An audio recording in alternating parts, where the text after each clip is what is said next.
This is Charter California Edition, and I'm Brad Pomerance, and we are joined by Gloria Negrete McLeod. She is a member of the United States Congress, but she recently announced that she was not running for re-election after one term.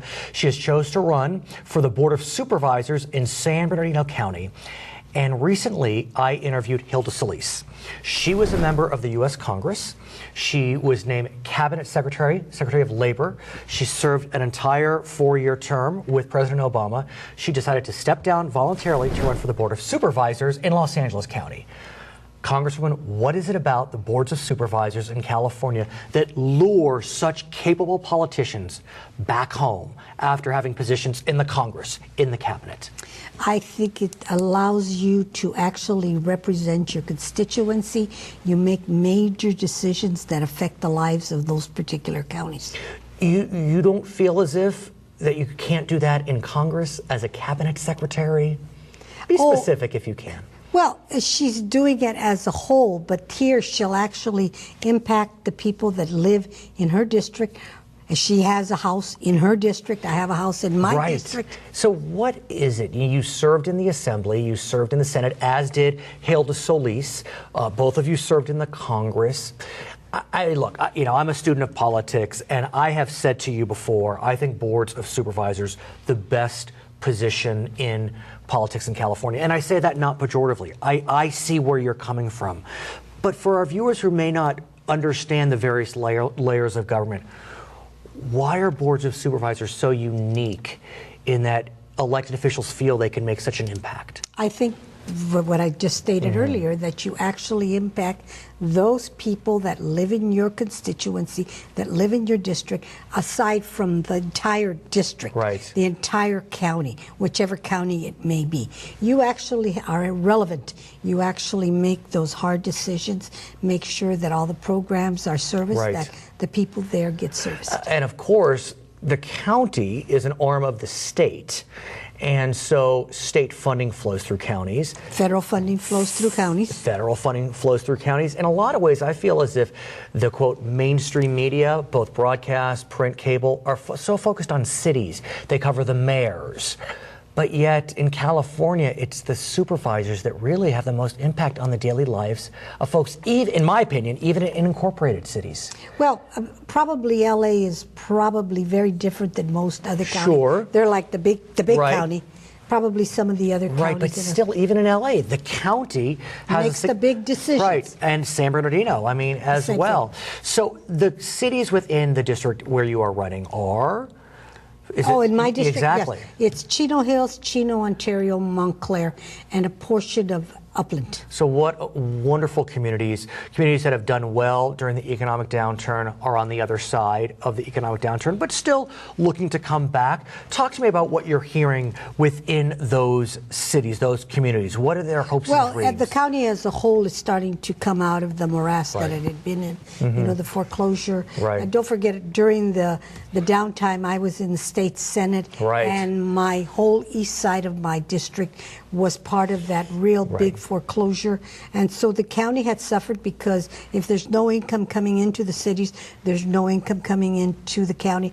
If the county doesn't have any income, it doesn't go into the state. If the state doesn't have income, it doesn't go into the federal government. So it's all one big circle. Right. So as you campaign for the position, are you hearing a common theme from future constituents? No, because I've been there a long time. They know me, so I will continue my public service and my public duty that I have, that I take very seriously. I want to talk, if I may, about some issues that are percolating in Washington. Okay.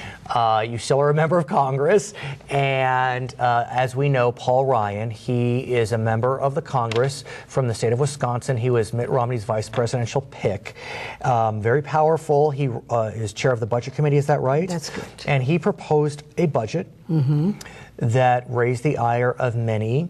He made some statements that particularly raised the ire of those in represent urban centers, what some would say playing up on tropes of this notion of inner city folks being less than responsible. Commentary, not mine. What's your sense of the Ryan budget and the noise that has come out of the Ryan budget? Well, we don't hear about it too much here. I don't know if you know, but I voted no on the budget. It was going to hurt middle-class families. Right. It was going to shift costs onto seniors and future retirees on Medicare. It was going to give tax breaks to the wealthy while raising taxes for the middle class. It cut education, Head Start, and it cut resources for small businesses. So therefore, I could not support that particular budget. But what about this whole notion that there's such a serious divide in kind of worldview or nation view, where you have members of the Republican caucus saying kind of urban centers one way and members of the Democratic caucus saying urban centers completely differently? Well, since I don't really have a large urban center, although we're pretty close. We're pretty close to Los Angeles, which is a big urban center. But if you think about even, to some, Ontario is a huge metropolis, or Pomona is a huge metropolis. So there's just a different view, so. Most of the constituents that live in my district, they go to work every day. Right. They maybe have one big job, or they may have 1, 2, and even 3 jobs just to support their families. And they certainly don't want to be with any handouts. They want to raise their families with their own jobs, but they also want good education. They also want good jobs. They want the ability to travel back and forth on good roads. So that's no different than anybody else. I want to ask you about a young woman. Her name is Elena Hanna Richardson. She's a senior at Chino High School. And she was accepted to the Naval Academy. The pride you must feel for her is immense. Why is it that you know that? I mean, I know the answer, but... because it is part of the congressional members' responsibility. We have 2 big responsibilities. Right. We make sure that we have Academy nights, which then gives information to all of those that are interested in going into the services, all the services. Even the Merchant Marine, even the Coast Guard, the Naval Academy, the Marines, the Army, and the Air Force. And so that is our responsibility to hold 2, as many as you want, but roughly around 2 that gives all that information to the high schoolers, the ROTCs, everybody that is their bent. They want to go into the military. And, going into the military, they get an education. They come out officers, and they get a 4-year education. I mean, the U.S. Naval Academy, it's one of the finest institutions. I've actually been there. And? Well, nobody took us. My chief of staff and I, Alfonso Sanchez, we took our own little tour. We went to the Naval Academy. Very beautiful campus. And so Elena will be studying, just nuclear engineering. That's all. Not a big deal. Not a big deal. Explain for us how competitive this process is, because it is. Well, incredibly. each congressperson gets to appoint up to 10 people. And because not all Congress people do this, then there's bigger slots, so you get to put these. What we do is we have this event, then they all put in their applications, because there are certain criteria that a student must do in order to qualify to actually be in the running. Then at the end of the year, last year, we had all of the retired people, retired service people that actually went to the academies, and then they did a screening on the nominations. They gave them to me, then I get to submit them. And Elena was. And were you the one that got to tell her the good news? I did. I called her. Tell me about that. Well, I called. She knew I was going to call her, and so I called. Did she know she had been accepted, or she knew that? I mean, what did she know at that point? I think my staff had said the congresswoman is going to call you, so I think she knew. I can only imagine what a feeling that must have been, and that's an example of why it sounds as if you'd like to come home. Well, actually, my cousin, back in East Los Angeles, got accepted to West Point, and he didn't take it. Then he went to the Naval Academy. Not so bad. Her name is Gloria Negrete McLeod. She's a candidate for the Board of Supervisors in San Bernardino County, also a member of the U.S. Congress. I'm Brad Pomerance. It's Charter California Edition. How many members of the current House of Representatives are not running for re-election? 26, 33, 42, or 51? Be it to run for another office or to retire, 42 members of the 113th Congress are not running to return for the 114th Congress. It's Charter California Edition. I'm Brad Pomerance, and we are joined by Janice Rutherford. She is the chair of the Board of Supervisors in San Bernardino County. I just have to digress for a second. I was recently at a soccer tournament in Fontana, right in your district. Yeah. What an amazing field they have developed, and it just goes to show what the Inland Empire has done for families throughout the region. Yeah. It's the Ralph M. Lewis Park. It does soccer and football. We built it when I was on the city council. It's a tremendous facility.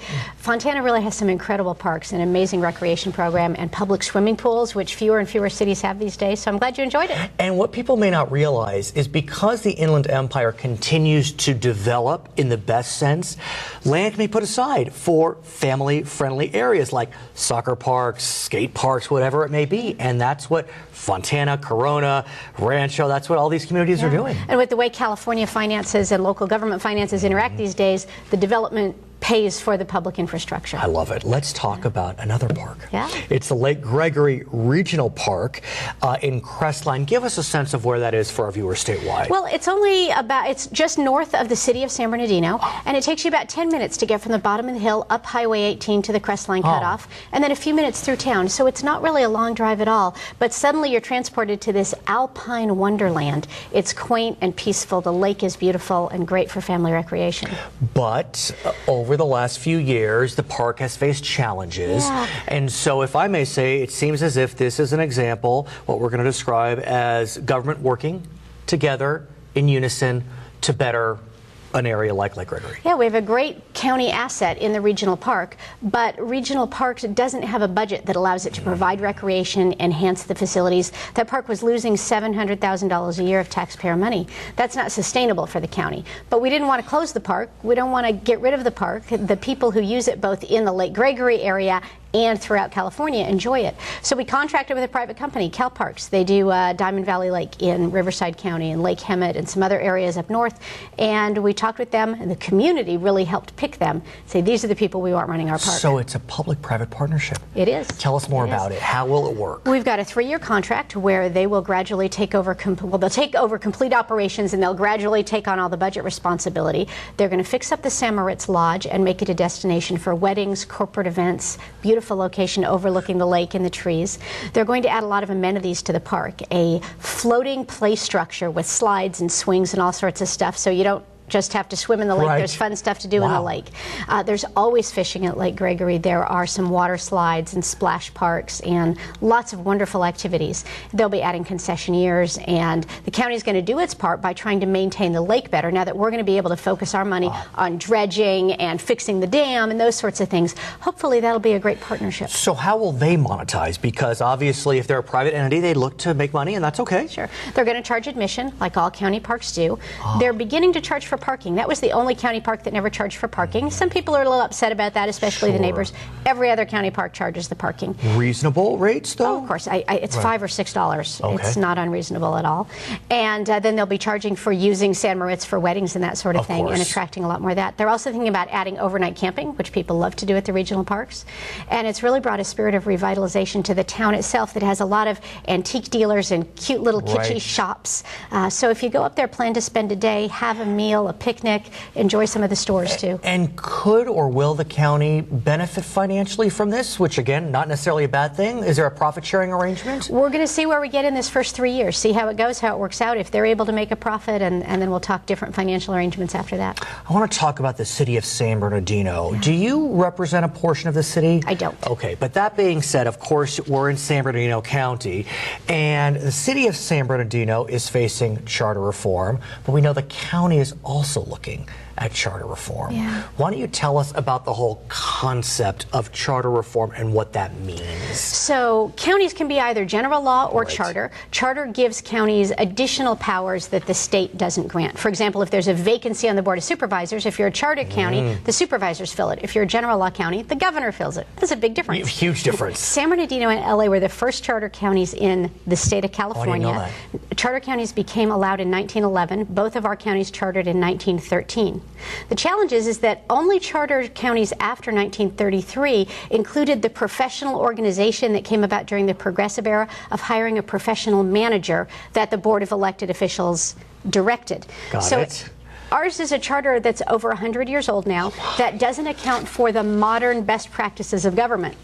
And so we need an update. You know, has anything changed in your business in the last century? A bit, yeah. Like it exists Exactly, now. right. Well stated, well stated. So it also has some provisions that the chair of the board, which I am now, Right. I'm supposed to be in the county government center during regular operating hours, not in a TV studio. Yeah, it's well, that's tricky. because in the olden days, Right. I could only, you could only do a signature in person. Right. We've got modern times and we haven't kept our governing document up to date. So how will that work? Will the board need to approve it, or do you need to go to your voters to see? Really? Both. So the Board of Supervisors is debating and working on it now. We've got our next workshop set for later in the summer, so quite some ways out.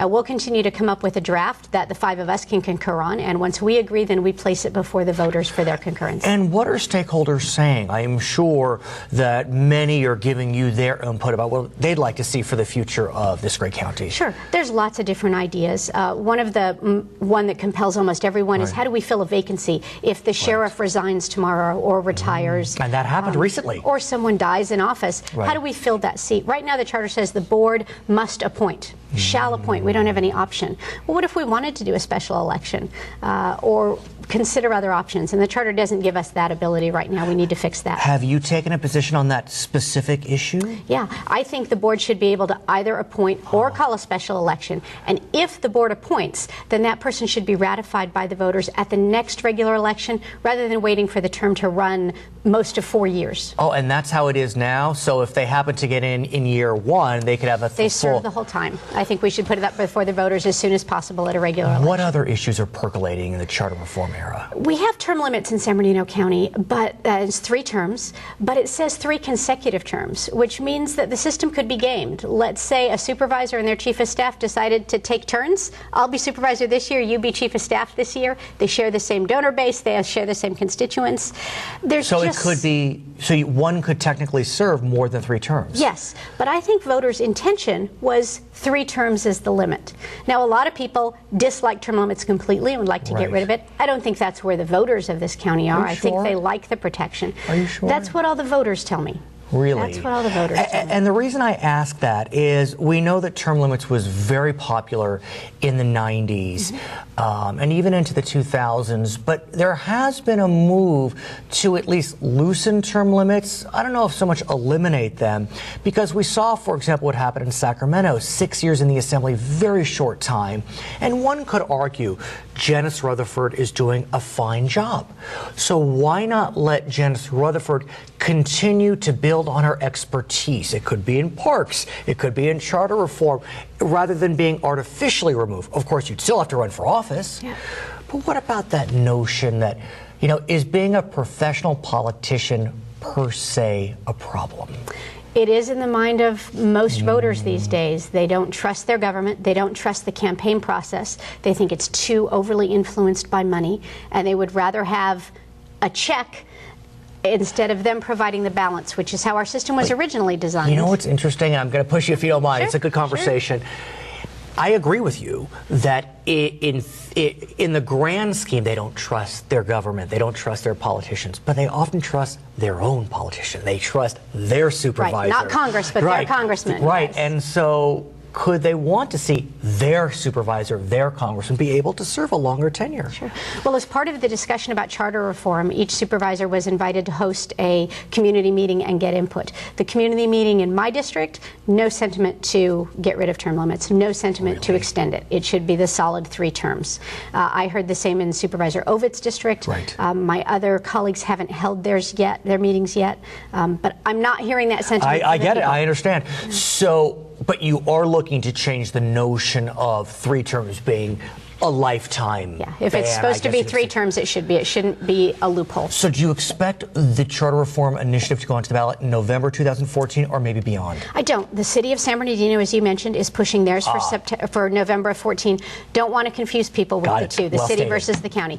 The city really needs this to get back on track. We're going to let them do this, and then we'll look for 2 years out. Her name is Janice Rutherford. She is the chair of the Board of Supervisors in San Bernardino County. I'm Pomerance. This is Charter California Edition.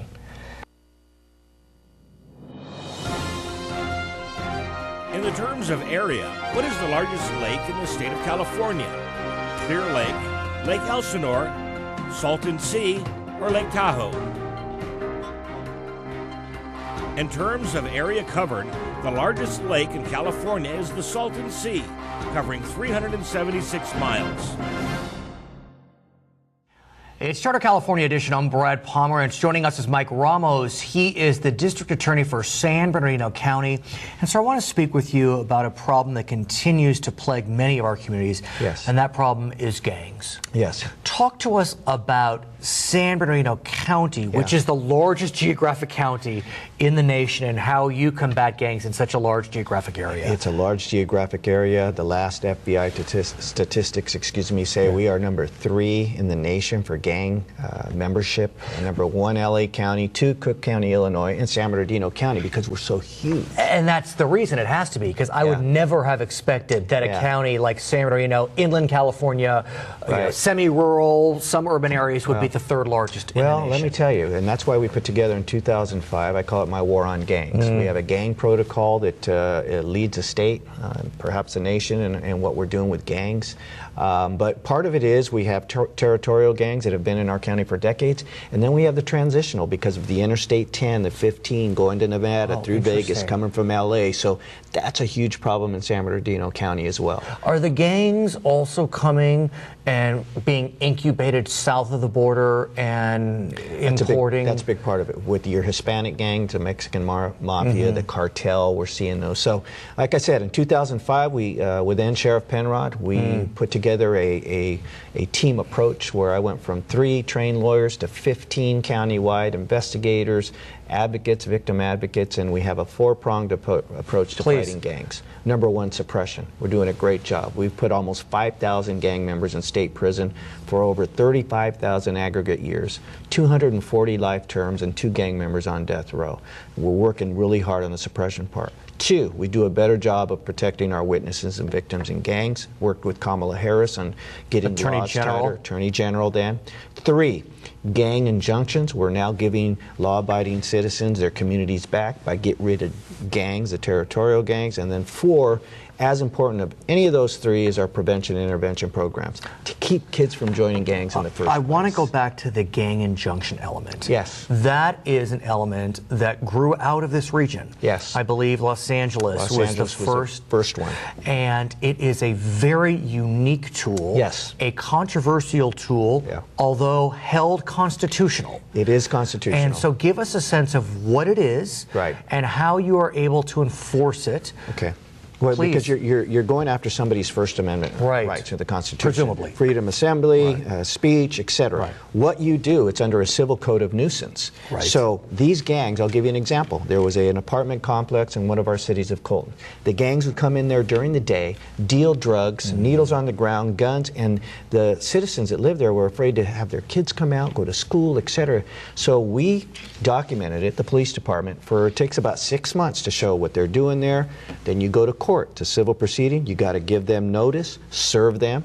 Then you have a court hearing about the nuisance. And in that case, we were able to say they cannot come into the property, they cannot be together, they can't show certain tattoos, etc. And we take that away. And so what happens then if one of your officers sees a certain gang under the injunction congregating? And here's the thing, it's 2-pronged. Okay. The great thing is a law enforcement tool. They don't need probable cause. They see that, there's an injunction in place, they arrest that person. And the charge is? It's a misdemeanor, but most of the times, the last couple arrests like that, they turn into felonies because what do gangs have on them? Drugs or guns. So that helps. But the more important part, and after a year, that injunction I talked about, the press went and talked to those families and said, oh my God, we can let our kids go out to get the school bus now. They can play out in the yard now. We have our homes back. Do you have a program whereby an individual that is part of an injunction can fall off of the injunction because they've reformed? Absolutely. You can go back into court. You can say, I've reformed. I've gotten away from this gang. I've changed my life. And, you know, we're hoping that happens. Has it's rare. Not in any of my injunctions. Not in my county. I know it's happened in other counties. Yeah. Are you looking to work with those that are subject to injunction to get them through reform? And we're doing that with the faith-based community, with other folks that in that community that know these families. If we can help them, that means less victims. Right. So absolutely. Let's talk about prevention and intervention, because I have to think that could arguably be the first prong. Because if you get them out, or don't even get them in. And you're right. And I shouldn't say when I talked about the prongs, it's all good. They're not in order. But here's the thing. We can put as many people in state prison and we do a good job. I told you that Governor Brown called me, Mike, you're putting too many people in prison. Because of realignment, there are challenges. But to really stop and to end this gang criminal aspect, we got to do something on the front end. So one of my gang lawyers came up with this curriculum protocol in 2 of our school districts in the county, and we go down to elementary schools, 5th and 2nd graders, that young, and they go through a 5-week program. We've touched 3,500 kids already. They graduate, they get a backpack, and we talk to them about how important school is, no to drugs, and the gang issues. Stay away from gangs. What's so interesting about gangs, especially for those that have no connection or affiliation with such entities, is oftentimes it's not so much I'm not making excuses, but it's not even the criminal element. It's the camaraderie. It's they're looking for a paternal figure, a fraternal figure, and that's what they need, and that's what we're trying to give the younger kids. Give them another option. You don't need to go into that gang element for that. And law enforcement officers will tell you, when you get a gang member one-on-one, a lot of the times they'll break down. They'll hate me to say this. They'll break down and cry because they don't have their crew, their people to hang on to. They're lost. They're lost kids and then turn into adults and become hardened criminals. And I think that's what's so important for those folks that work in law enforcement to understand. I'm not trying to bleed a heart, if you know what I'm saying, but to understand the psychology behind it, because there's more than just killing and maiming. There's something going on up there. There is. I want to talk about an interview we did recently together. It touched me dramatically. It touched our viewers. We got a lot of feedback on it. I want to take us back to the mid to late 1970s. You had recently graduated from Redlands High School, and there was a woman that was a couple years behind you named Paula Hernandez. You were not acquainted with Paula. Tell us about Paula. She was brutally murdered walking home from school. 15 years old, raped, murdered, buried in Orange Grove, coming from Redlands High School. And the murderer, John Zink,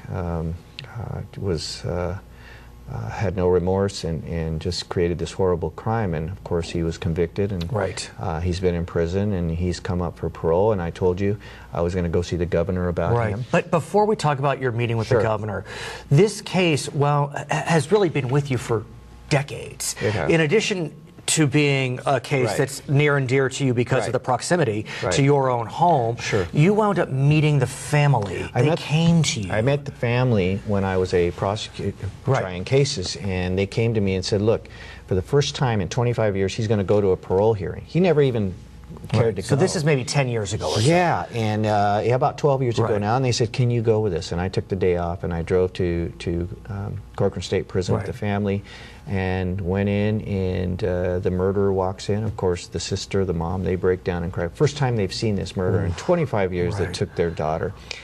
And it was horrible. He had no remorse. Smug. He's smug. He looked, said, I'm sorry, and then he said, I want more DNA tests. It wasn't me.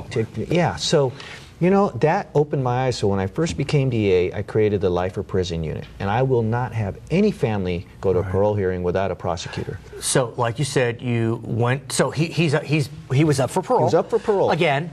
You went to Governor Brown. I went to Brown. And I had 2 of these cases, one a murder in Chino, and this John Zink, who was coming up for parole. I said, you cannot release him. Because the governor has the ability to veto a parole decision. And he did. On one murder case, the parole board says we're going to release this murderer that killed his wife in Chino. The governor listened to me. Last Friday, reversed it.